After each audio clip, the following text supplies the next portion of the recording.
after about 10-15 minutes, as those strips become glazed and cooked, just take out the strips. Whatever fat stays back on the pan, add about 100 to 120 ml of bourbon whiskey, okay, and just kind of very gently whisk it. Okay. Once you've done that, take it out, let it set. Okay. Alternatively, once you've taken it out, you could also use that alcohol and fat to baste any roast meat that you're making. Okay. Or you could let it set, take the fat out as it solidifies. The bourbon that stays back is now flavored with the bacon fat. That can be used to make a bacon wrap martini. Okay, where now you take about 45 ml of the 30 to 45 ml of the bourbon. Okay, take about 30 ml of sweet vermouth, shake it vigorously with ice, strain into a chilled martini glass. Yeah, it comes up very well. Yeah. And then you take one of those those bacons, and you wrap it around a maraschino cherry. Okay, that cocktail is all about different textures, different flavors. Your sweet vermouth and the cherry are the only sweet ingredients. The bacon has the the bourbon is flavored with the saltiness of the bacon. Okay, and even the garnish is very edible. Bacon wrapped over instead of olive, we are wrapping it over a maraschino cherry, and the textures are beautiful. Yeah, the bacon is salty and fatty. The maraschino cherry is sweet and sour. Okay, the sourness of the cherry helps cleanse the tongue of that fat. Okay, and the sweetness and the saltiness of the cherry and the bacon tend to work extremely well. Okay, it's quite a gourmet cocktail. Okay, having said this, let me also add that these are not cocktails that you can drink a lot of. Okay, they're just probably once at a time type cocktails. That was fat washing and jellification. We'll see the fat washed alcohol in about an hour's time once the butter has set. We'll very quickly go on to the next recipes. Just to give you an idea, you could also do, in terms of jellification, you can think of anything. You can make chili mango jellies, you can make gin and raspberry jellies. If you have any cream liqueur, okay, if you've got a bottle of any cream liqueur lying at home, Amarula, Bailey's, you could also incorporate gelatin into it to make alcoholic Bailey jellies. Coming to infusions, alcohol, if you remember, when we had spoken of alcohol, the higher the percentage of the spirit, okay, higher the percentage of alcohol inside a particular alcoholic beverage, the higher is the rate of solvency. Okay? Alcohol acts as a solvent. It absorbs flavors. Okay? It also extracts colors. And infusion, the art of infusion centers around these concepts. Infusions are very popular. Some of the most commonly done infusions are normally with citrus peels, like orange or lime. Okay? People also experiment with chili. And the most commonly used the most commonly used base is always vodka, because it's neutral, it's fairly neutral. So no matter whatever flavor you have, it will take the flavor of that particular ingredient into it. Okay? Apart from vodka, okay, if you think of other spirits, they can be easily used in creating these infusions also. It's just that probably your ingredients would change. Yeah? Think about white spirits. Vodka, yes, works with a whole array of stuff. What I have here with me is vodka infused with pineapple and elaichi. I'm going to pass this around. Just kind of, this is vodka infused with cardamom and pineapple. If you remember, when we had done rum, we had done a first flush that was pineapple and elaichi muddled with white rum. Okay, somewhat very similar. Instead of the white rum, we've used vodka. Okay. Cardamom works better. Orange, cinnamon works extremely well with citrus fruits. Okay, cardamom or cloves. Pineapple is not typically citrus. It's a fleshy fruit. Okay, a citrus fruit. The whole brilliance of a citrus fruit lies in the skin, the citrus oils that flavor it.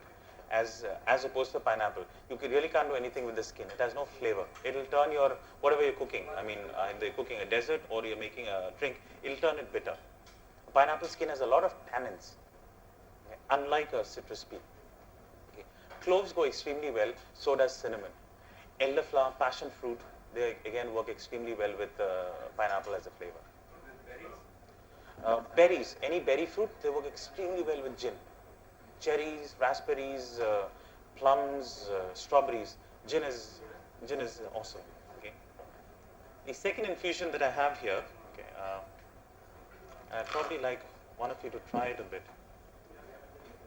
See my shot glass?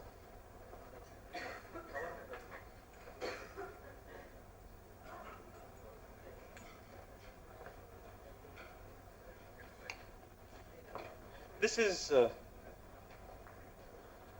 orange and basil infused with a spirit. Abhishek, I'd like you to taste this and tell me if you can figure out what the spirit is, what spirit has gone into it.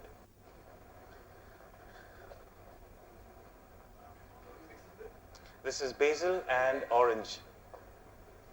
Basil and orange infused with a certain spirit. Can you figure out what spirit has gone into this? Not tequila. Not vodka. It's not tequila, if it's not vodka, it's just one, it can be one other white spirit, yeah, it's gin. That's, well, it's a gin, is all I can say. Right. Just going to pass this around. That was gin, that's gin infused with, depends, of course, what gin you use. Depends what gin you use. The flavor, the smoothness or the harshness will differ. Point is, gin as a spirit is very vegetal. Okay? It's fairly vegetal in nature, because of which it works better with citrus fruits and vegetables as a flavor. Into gin, you'll never think of infusing. Yeah, sure. I'll just give you a short glass. Manish, short glass, please. Orange peel and basil.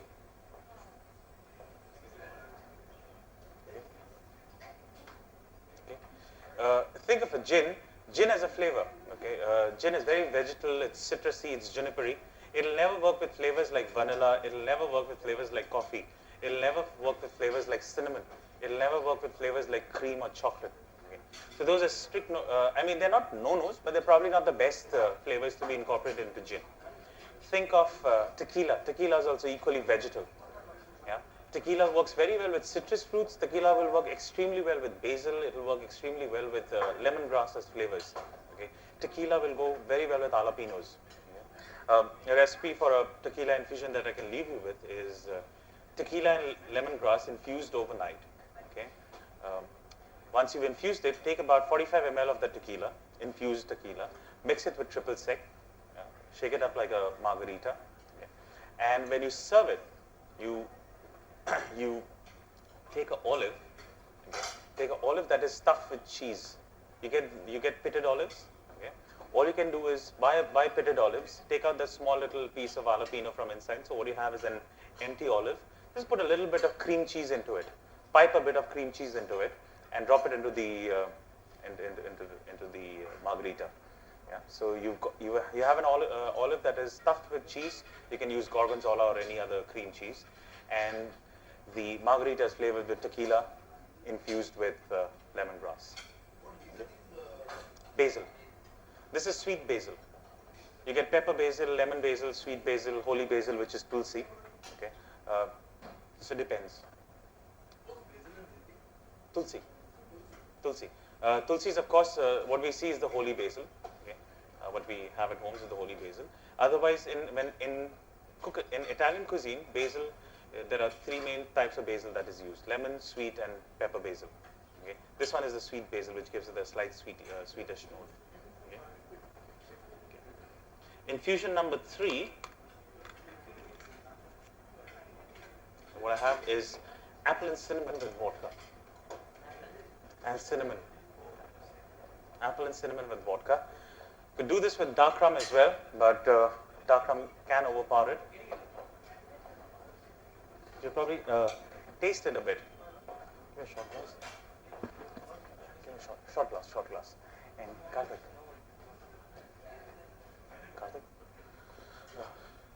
Just collect all the infusions and get them back on the table. I'll be needing them.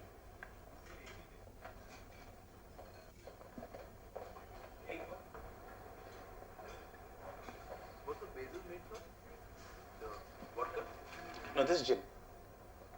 Remember, I gave you a sample of this.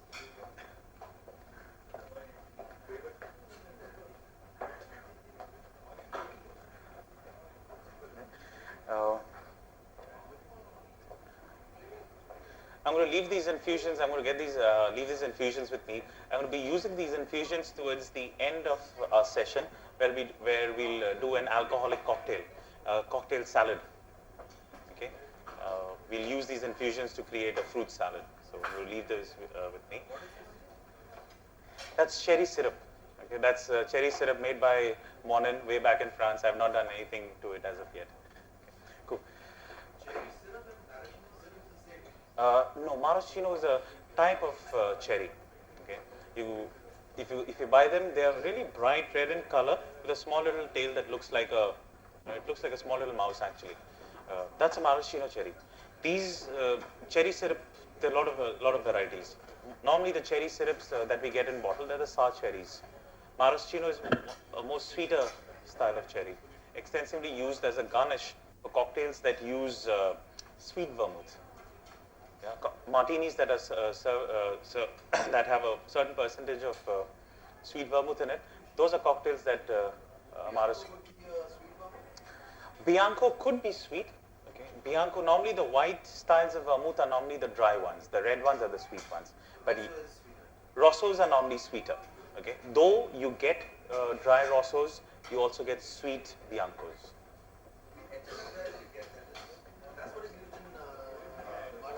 Yeah, the extra dry, they use extra dry because there's no sweetness in it. A martini as a cocktail, a classic martini, is a cocktail that has no sweetness in it. It's a very vegetal cocktail per se in terms of the taste profile. Okay, a classic martini would use 45-15, a dry would use 50-10, or where the ice is just washed with a bit of the vermouth and you put chill gin. An extra dry martini is the one that uses just the chill shot of gin, no vermouth in it at all. The more drier a martini gets, lesser is the percentage of the vermouth in it. On the other hand, you've got wet martinis. Okay, in a wet martini, the percentage of vermouth is slightly more. Then you got something called an upside down martini, where it's 45 of vermouth and 15 of gin.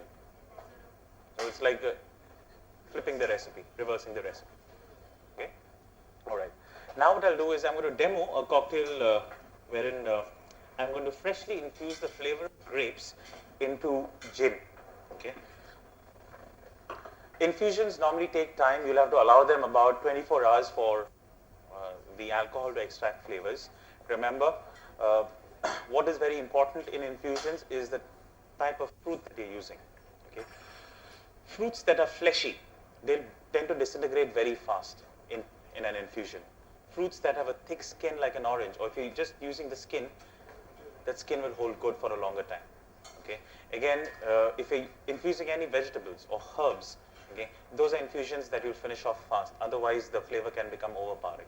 Again, if you want the infusion to happen fast, leave them out, because the warmer the temperature is, the higher is the extraction of flavors. If you want to make that infusion happen slowly, leave it inside a fridge. The cooler the temperatures get, the rate of extraction of flavors is much more slower. Okay. Like I was telling you, remember I was talking about making triple sec at home, orange flavored liqueur at home.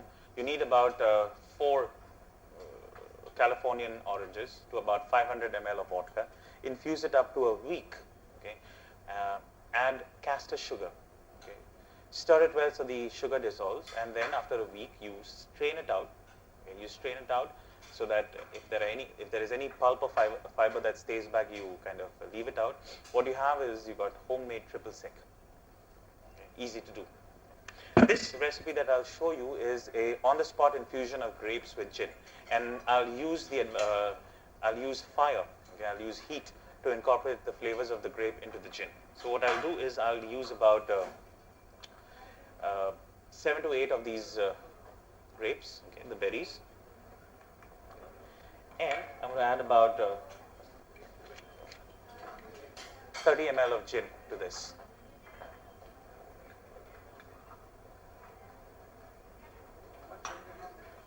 $30 ml.